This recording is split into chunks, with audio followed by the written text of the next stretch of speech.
Après le choc et l'émotion, c'est le temps des questions. Qui se cache derrière cet attentat? Nous sommes en direct avec Wassim Nasr. Bonjour, vous êtes journaliste à France 24, spécialiste des mouvements djihadistes.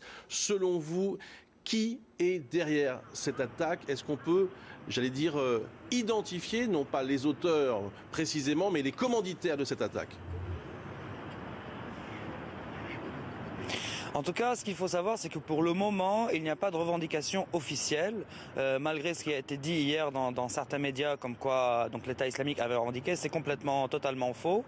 Pour le moment, il n'y a pas de revendication. Mais ce qui laisse penser, ce qui nous met sur la piste, si je puis dire, de l'unité Oqba Ben Nafer, donc de Hakmi, donc de Al-Qaïda, c'est un audio qui a été diffusé avant-hier, donc la veille de ces attaques, d'un imminent membre, donc ancien membre d'Ansar Sharia, imminent membre donc de l'unité Oqba Ben Nafer, qui a appelé au djihad en Tunisie en nommant nommément Tunis, Bizerte et d'autres villes entre autres. Donc est-ce que c'est une réponse directe à cet appel? Peut-être, mais il n'y a aucune certitude pour le moment.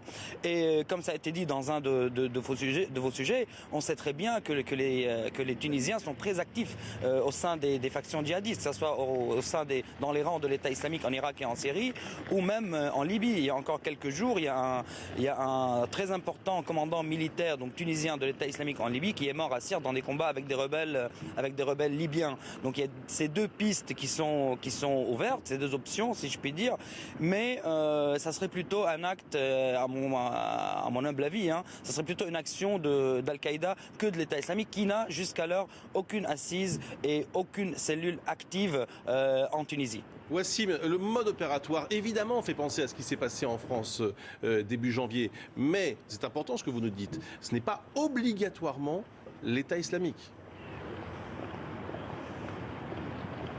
Bien sûr, ce n'est pas du tout obligatoirement l'État islamique, parce qu'il y a eu beaucoup d'erreurs dans le traitement médiatique des mouvances djihadistes en Tunisie. Aujourd'hui, en Tunisie, encore une fois, l'État islamique n'a aucune assise, aucune cellule. S'il revendique cette action, ça serait vraiment une première en ce qui concerne les mouvances djihadistes, ça veut dire frapper et rendre public son existence en Tunisie. C'est pour ça que j'ai des doutes concernant que ça soit l'État islamique qui est le commanditaire.